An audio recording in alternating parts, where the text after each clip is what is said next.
Yoosin hiikkadhaa bilisoomne irra hin feenu jettani ani immoo gabarsa leenca jaldeessa karkarroo booyyee bosonuu kuruphee weenni daggala jiruun bilisa baasaa jechuudha.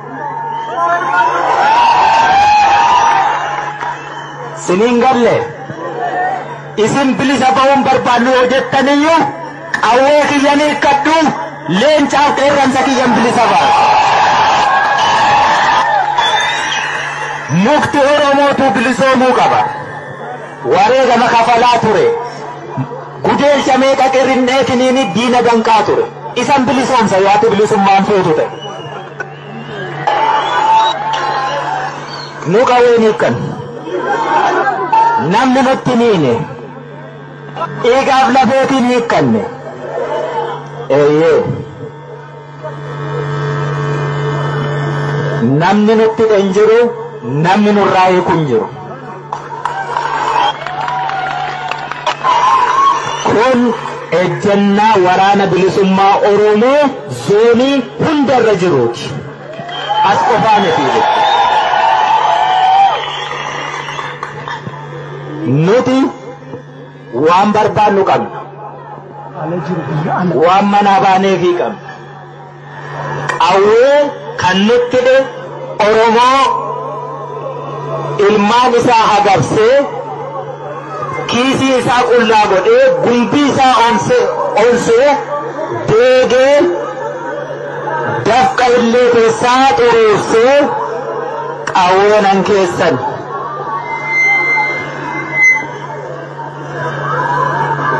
Hubattanii Oromoo hin hiikkannuu jenne. Du'a yoo ta'e duuti haaraan hin jiru. Diina yoo ta'es dachee biraarraan dhufu. Kanuma kaleessa dhagaanii mataa isaa dhiigsaa turte jechuudha.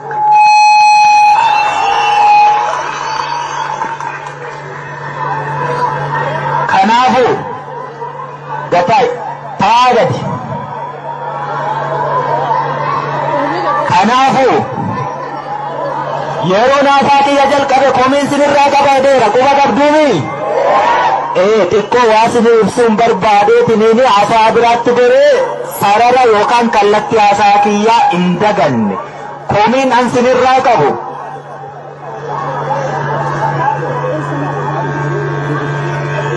Oromoo iyyii isiniin jechaa jira yoo ta'e hafuura baafadhaa iyyaati. Amma immoo callisa akkas wal dhageenya jechuun isa kana. Wal dhaga'uu ishee wal dirqii osoo hin taane wal dhaga'uu ishee gaafa cinqii.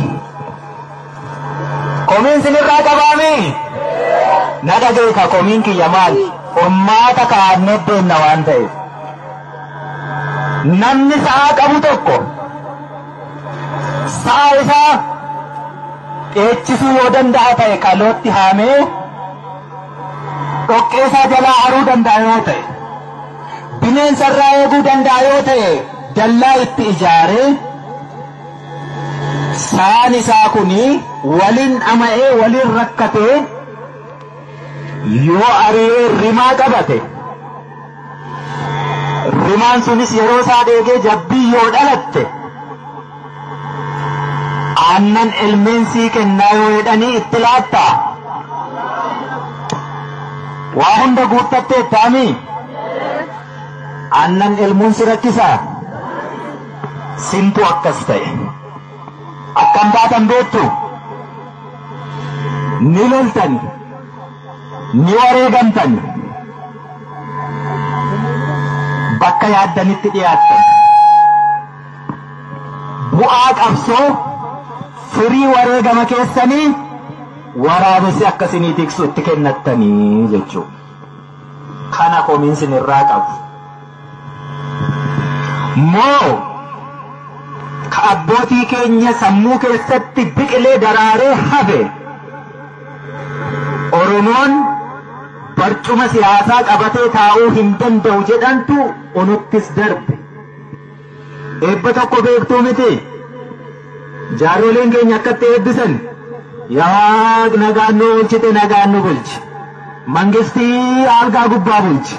Nummoo argaa jala nu bulchi.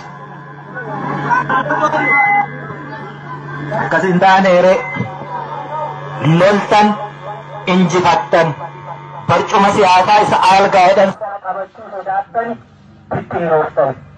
Abbaan barbaade harka keessanii ibidda qabate bakka barbaadu ga'e.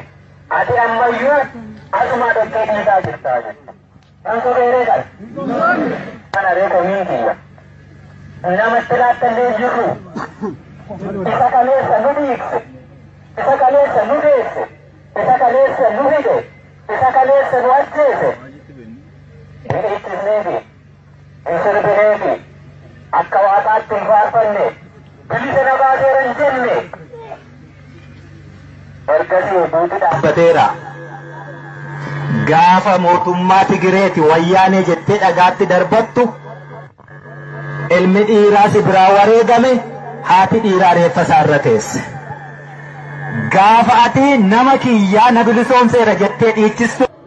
Fellow countrymen and women, allow me at the outset to convey to you my best wishes for the new year.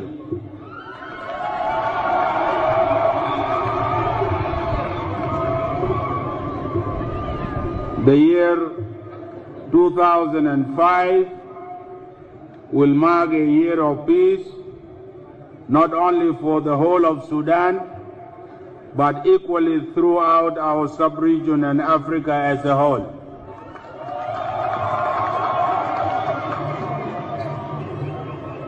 On this joyous day and occasion, I greet and salute all the people of Sudan, from Nimlit in the far south to Halfa in the far north,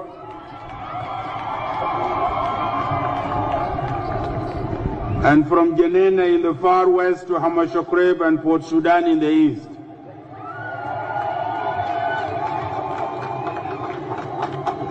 I greet and salute all the marginalized rural people of the Sudan who have suffered in dignified silence for so long.